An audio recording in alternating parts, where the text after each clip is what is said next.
तोरणम् उपागम्य ब्रवीदामम् अगस्त्यो भगवान् ऋषिः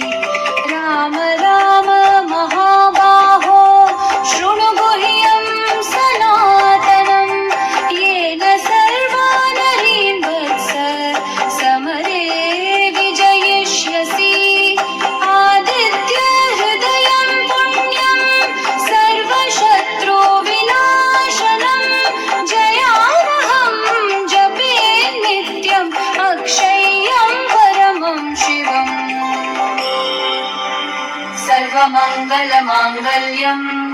सर्वपापप्रणाशनम् चिन्ताशोकप्रशमनम् आयुर्वर्धनमुत्तमम्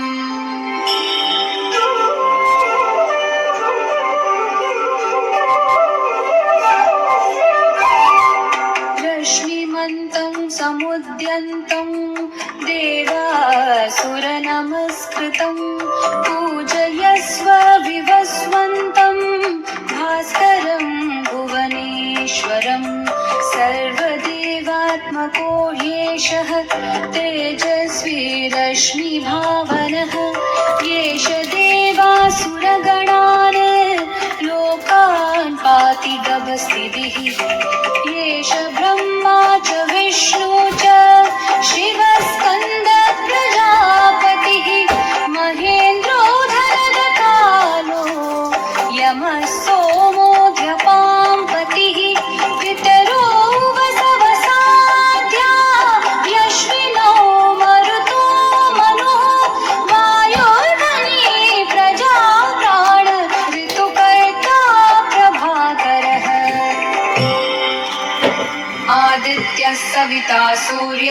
खगपूषा गभस्तिमान् सुवर्णसदृशो भानु हिरण्यरेता दिवाकरः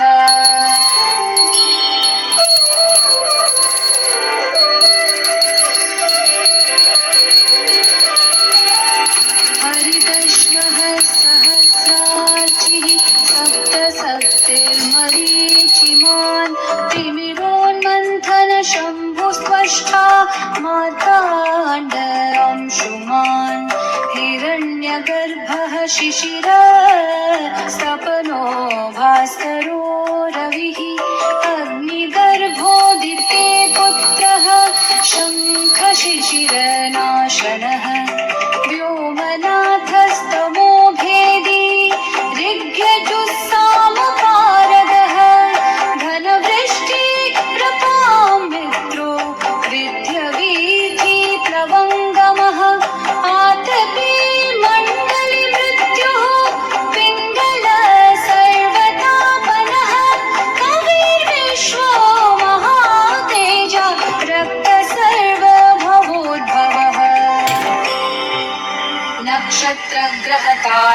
नक्षत्रग्रहताराणामधिपो विश्वभावनः तेजसामपि तेजस्वी द्वादशात्मन्नमोऽस्तु ते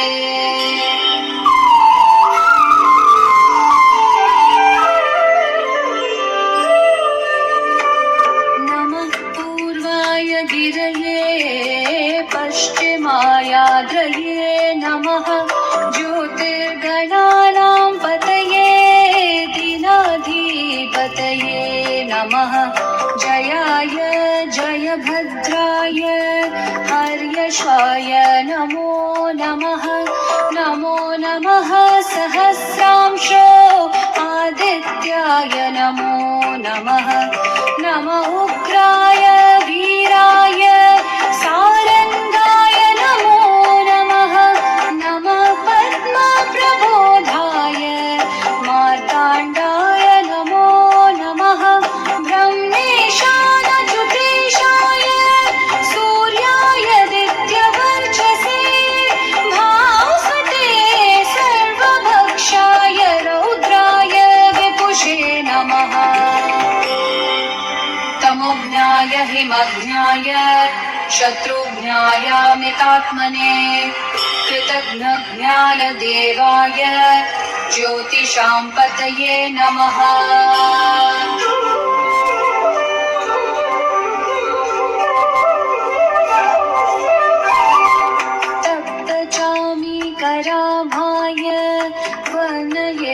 विश्वकर्मणे नमस्तमोऽभिनिज्ञाय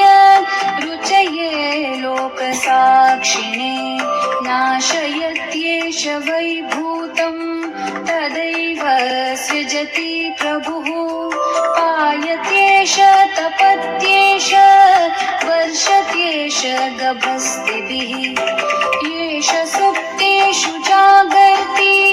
भूतेषु परिनिष्ठितः येष एवाग्निहोत्रं च फलं चैवाग्निहोत्रिणां वेदाश्च प्रथमश्चैव क्रतूनां फलमेव च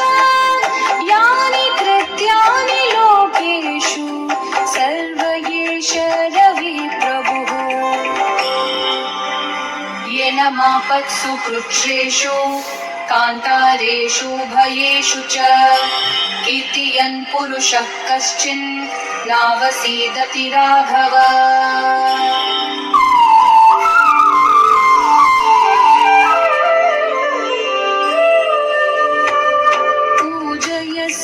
पूजयस्वैनमेकाग्रो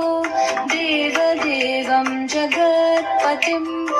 एतत्त्रिगुणितं जप्त्वा युद्धेषु विजयिष्यसि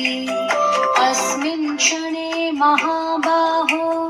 रावणं त्वं वधिष्यसि एवमुक्त्वा तदागस्त्यो जगाम च यथागतम् एतच्छ्रुत्वा महातेजा नष्टशोको भवत्तदा धारयामास सुप्रीतो राघव प्रयतात्मवान् आदित्यं प्रेक्ष्य जप्त्वा तु परं हर्षमवाप्तवान् त्रिराचम्य शुचिर्भूत्वा धनुरादाय वीर्यवान् रावणं प्रेक्ष्य हृष्टात्मा युद्धाय समुपागतम् सर्वयत्नेन महता वधे तस्य धृतोऽभवत्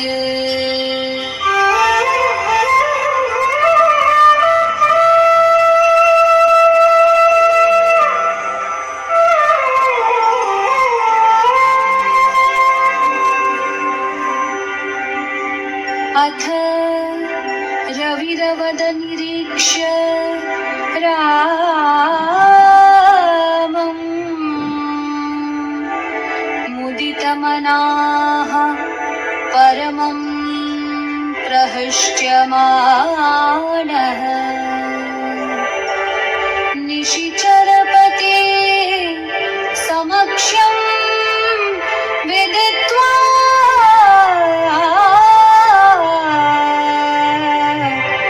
सुरगण मध्यगतो वचस्त्वरे